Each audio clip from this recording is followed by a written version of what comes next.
Hello students रजे आप अज financial accounting का theory वाला चैप्टर मैं स्टार्ट करन लगी हाँ वॉल्यूम नंबर 2 ਦੇ ਵਿੱਚੋਂ चैप्टर का नाम हैगा capital and revenue. Capital and revenue की हुंदा है? कैपिटल का मतलब पूंजी हुंदा है जी, रेवेन्यू का मतलब आमदन हुंदी है। एक की चीज़ होंगे ना की डिफरेंस है? वेरी वेरी इंपॉर्टेंट क्वेश्चन है रजे। पहला आप मीनिंग एंड फीचर्स पढ़ते हैं। देखो जी ट्रांजैक्शन का लॉन्ग टर्म इफैक्ट होंगे उन्होंने आप कैपिटल ट्रांजैक्शन कहने जी ट्रांजैक्शन का शॉर्ट टर्म इफैक्ट होंगे उन्होंने आप रेवेन्यू ट्रांजैक्शनस कहने जी ट्रांजैक्शनस जड़ियाँ ने विदिन करंट ईयर ਦੇ ਵਿੱਚ ਐਗਜ਼ੌਸਟ नहीं ਹੁੰਦੀਆਂ ਹੈਗੀਆਂ, ਜਿਨ੍ਹਾਂ ਦਾ ਇਫੈਕਟ ਐਗਜ਼ੌਸਟ नहीं ਹੁੰਦਾ ਹੈਗਾ, ਯਾਨੀ ਕਿ ਜਿਨ੍ਹਾਂ ਨੂੰ ਆਪਾਂ ਫਿਊਚਰ ਈਅਰ ਦੇ ਵਿੱਚ ਜਿਨ੍ਹਾਂ ਦਾ ਬੈਨੀਫਿਟ ਆਪਾਂ ਇੰਜੋਏ ਕਰਦੇ ਹਾਂ ਉਹਨੂੰ ਆਪਾਂ ਕੈਪੀਟਲ ਟ੍ਰਾਂਜੈਕਸ਼ਨ ਕਹਿੰਦੇ ਆ। ਜਿਵੇਂ ਹੁਣ ਆਪਾਂ ਘਰ ਬਣਾਉਂਦੇ ਹਾਂ, ਠੀਕ ਹੈ, ਇੱਕ ਵਾਰ ਸਾਡਾ ਖਰਚਾ ਹੋ ਗਿਆ ਪਰ ਆਪਾਂ ਉਹਨੂੰ ਫਿਊਚਰ 'ਚ ਬਹੁਤ ਲੰਮੇ ਸਮੇਂ ਤੱਕ ਉਹ ਤੋਂ ਬੈਨੀਫਿਟਸ ਲੈਣੇ ਆ। ਇਟ ਮੀਨਸ ਉਹ ਕਿਹੜੀ ਟ੍ਰਾਂਜੈਕਸ਼ਨ ਹੋਗੀ? ਤੁਹਾਡੀ ਕੈਪੀਟਲ ਟ੍ਰਾਂਜੈਕਸ਼ਨ। ਜਿਹੜੀ ਟ੍ਰਾਂਜੈਕਸ਼ਨ ਜਿਹੜੀ ਆ ਵਿਦਿਨ ਕਰੰਟ ਈਅਰ ਦੇ ਵਿੱਚ ਹੀ ਆਪਣਾ ਇਫੈਕਟ ਸ਼ੋ ਕਰਨ ਦਿੰਦੀ ਹੈ, ਉਹ ਵਾਲੀ ਟ੍ਰਾਂਜੈਕਸ਼ਨ ਨੂੰ ਆਪਾਂ ਰੈਵਨਿਊ ਟ੍ਰਾਂਜੈਕਸ਼ਨਸ ਕਹਾਂਗੇ। ठीक है जी। उस तो बाद ये ट्रांजैक्शनस ने उन्होंने आप बेसिकली 2 पार्ट्स च डिवाइड किया, transactions capital transaction and revenue transactions. Capital transactions दो तरह दी होंदियां ने, कैपिटल रिसीट्स कैपिटल एक्सपेंडिचर। इसी तरह revenues receipts and revenue expenditures होंदे ने। कैपिटल एक्सपेंडिचर्स किहड़े एक्सपेंडिचर्स होंदे ने? वो एक्सपेंडिचर्स वो वाले एक्सपेंडिचर्स कैपिटल एक्सपेंडिचर अजे वो होंगे ने जिन्हां ते आपां एक बारी खर्चा करते हैं, ठीक है, तो लॉन्ग टर्म्स आपां की लैने बैनीफिट्स लैने। जिवें कोई आपां एसट्स परचेज करते हैं तो एक बार खर्चा होंदा ते आपां उस एसट्स नूं लॉन्ग टर्म तक यूज़ करते हैं, ठीक है, उन्होंने बोलते हैं कैपिटल एक्सपेंडिचर। अच्छा, शर्त ये होनी चाहिए कि वो एसट्स जो तुसीं खरीदे उन्होंने गाहां तुसीं रीसेल नहीं करना है। जे तुसीं रीसेल वास्ते करते हो फिर वो कैपिटल नहीं बनेगा।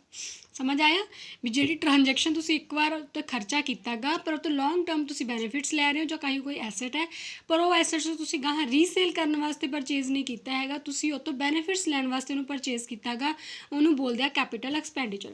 डेफिनेशन रजे आ वाली कर लो। Capital expenditure may be described outlay resulting in the increase of acquisition of assets or increase in earning capacity of the business। कोई भी ट्रांजैक्शन जी बिजनेस की अर्निंग कैपेसिटी ਨੂੰ ਵਧਾਉਂਦੀ ਹੈ ਜਾਂ कोई एसट एक्वायर करती है तो उस ਜਾਂ एसट्स ਨੂੰ ਇਨਕਰੀਜ਼ ਕਰਦੀ ਹੈ तो उस आउटले ਨੂੰ ਕੀ ਬੋਲਦੇ ਆ? कैपिटल एक्सपेंडिचर ਕਿਹਾ ਜਾਂਦਾ ਹੈ। ਨੈਕਸਟ ਆ ਗਏ ਇਹਦੇ ਕਰੈਕਟਰਿਸਟਿਕਸ ਕਿਹੜੇ ਨੇ? ਸਭ ਤੋਂ ਪਹਿਲਾਂ ਕਰੈਕਟਰਿਸਟਿਕਸ ਕੀ ਹੈ ਕਿ ਇਹ ਅਜਿਹਾ ਐਕਸਪੈਂਡੀਚਰ ਹੈ ਜਿਹੜਾ ਲੌਂਗ ਟਰਮ ਵਾਸਤੇ ਹੁੰਦਾ ਗਾ, ठीक है, ਇਹਦਾ टाइम पीरियड है मोर दैन 1 अकाउंटिंग पीरियड होएगा। दूसरे नंबर पर ये जोड़े खर्चे ने एक्सपेंडिचर्स ने ये रीसेल वास्ते नहीं होंगे।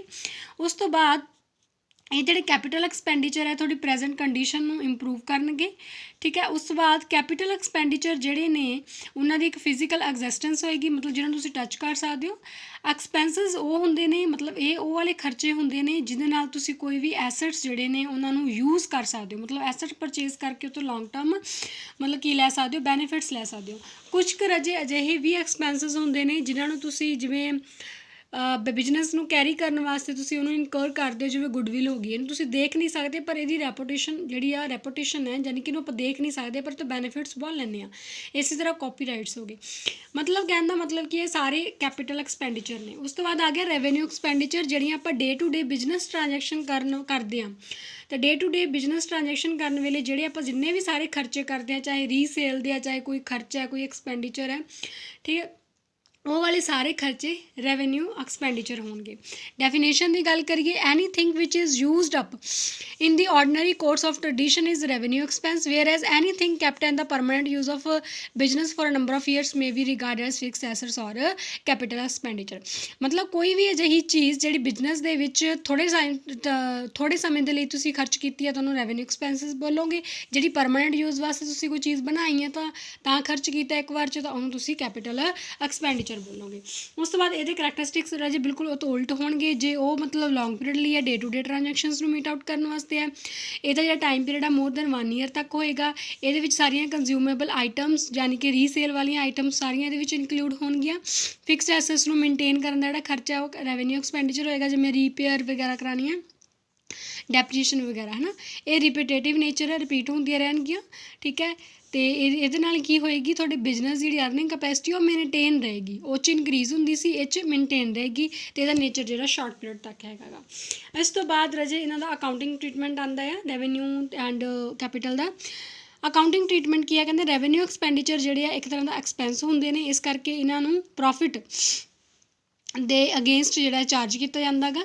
ਜਿਹੜਾ ਕੈਪੀਟਲ ਐਕਸਪੈਂਡੀਚਰ ਆ ਉਹ ਕੈਪੀਟਲਾਈਜ਼ਡ ਨੇਚਰ ਦਾ ਹੁੰਦਾ ਗਾ ਤੇ ਇਹਨੂੰ ਆਪਾਂ ਐਸੈਟਸ ਅਕਾਊਂਟ ਜਾਣੀ ਕਿ ਬੈਲੈਂਸ ਸ਼ੀਟ ਦੇ ਵਿੱਚ ਆਪਾਂ ਇਹਨੂੰ ਸ਼ੋਅ ਕਰਾਂਗੇ। ਉਸ ਤੋਂ ਬਾਅਦ ਆਉਂਦਾ ਨੈਕਸਟ ਟੌਪਿਕ ਆਉਂਦਾ ਕਿ ਕਿਹੜੇ ਰੈਵਨਿਊ ਐਕਸਪੈਂਡੀਚਰ ਨੇ ਜਿਹੜੇ ਕੈਪੀਟਲ ਐਕਸਪੈਂਡੀਚਰ ਬਣਦੇ ਨੇ। ਕੁਛ ਕੁ ਲਿਸਟ ਹੈਗੀ ਆਪਣੇ ਕੋਲ, ਜਿਹੜੇ ਹੈਗੇ ਤਾਂ ਰੈਵਨਿਊ ਨੇ ਪਰ ਉਹ ਕੀ ਬਣ ਜਾਂਦੇ ਨੇ, ਕੈਪੀਟਲ 'ਚ ਬਣ ਜਾਂਦੇ ਨੇ। ਜਿਵੇਂ ਇੰਟਰਸਟ ਔਨ ਕੈਪੀਟਲ ਹੋ ਗਿਆ, ਡਿਵੈਲਪਮੈਂਟ ਦੇ ਖਰਚੇ ਹੋ ਗਏ, ਰਿਪੇਅਰ ਦਾ ਖਰਚਾ ਹੋ ਗਿਆ, ਐਡਵਰਟਾਈਜ਼ਿੰਗ ਦਾ ਖਰਚਾ ਹੋ ਗਿਆ, ਟਰਾਂਸਪੋਰਟ ਦਾ ਖਰਚਾ ਹੋ ਗਿਆ, ਠੀਕ ਹੈ, ਲੀਗਲ ਐਕਸਪੈਂਸਿਸ ਹੋ ਗਏ, ਵੇਜਿਸ ਹੋ ਗਈਆਂ, ਕੈਰੀਜ਼ ਔਰ ਫਰੇਟ ਹੋ ਗਿਆ, ਰॉ ਮਟੀਰੀਅਲ ਐਂਡ ਸਟੋਰਸ ਹੋ ਗਿਆ।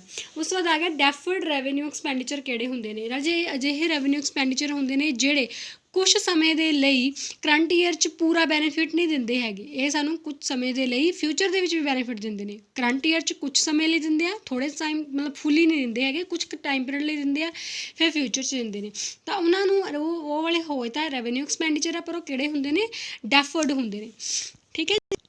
ਜਿਵੇਂ ਤੁਹਾਡੀ ਬੁੱਕ ਦੇ ਵਿੱਚ ਰਾਜੇ ਇੱਕ ਐਗਜ਼ਾਮਪਲ ਦਿੱਤੀ ਹੈ, ਕਹਿੰਦੇ ਇੱਕ ਫਰਮ ਹੈ ਉਹ 2 ਲੱਖ ਰੁਪਈਆ ਖਰਚਾ ਕਰਦੀ ਹੈ ਐਡਵਰਟਾਈਜ਼ਮੈਂਟ 'ਤੇ 5 ਸਾਲਾਂ ਦਾ। 5 ਸਾਲ ਦਾ ਖਰਚਾ ਕਿੰਨਾ ਐਡਵਰਟਾਈਜ਼ਮੈਂਟ ਦਾ, 2 ਲੱਖ ਰੁਪਈਆ, ਤਾਂ ਇਟ ਮੀਨਸ ਸਾਲ ਦਾ ਕਿੰਨਾ ਹੋ ਗਿਆ, 40,000 ਰੁਪਈਆ। ਤਾਂ ਇਟ ਮੀਨਸ ਜਿਹੜਾ 40,000 ਰੁਪਈਆ ਉਹ ਤਾਂ ਹੋ ਗਿਆ ਤੁਹਾਡਾ revenue expenditure, profit and loss account ਵੀ ਸ਼ੋਅ ਕਰੋਗੇ। ਜਿਹੜਾ ਮਗਰ 1,60,000 ਰੁਪਈਆ ਰਹਿ ਗਿਆ ਰਾਜੇ, ਉਹ ਤੁਸੀਂ ਬੈਲੈਂਸ ਸ਼ੀਟ ਦੇ ਵਿੱਚ ਐਜ਼ ਅ ਡੈਫਰਡ ਰੈਵਨਿਊ ਐਕਸਪੈਂਡੀਚਰ ਜਿਹੜਾ ਉਹਨੂੰ ਸ਼ੋਅ ਕਰੋਗੇ।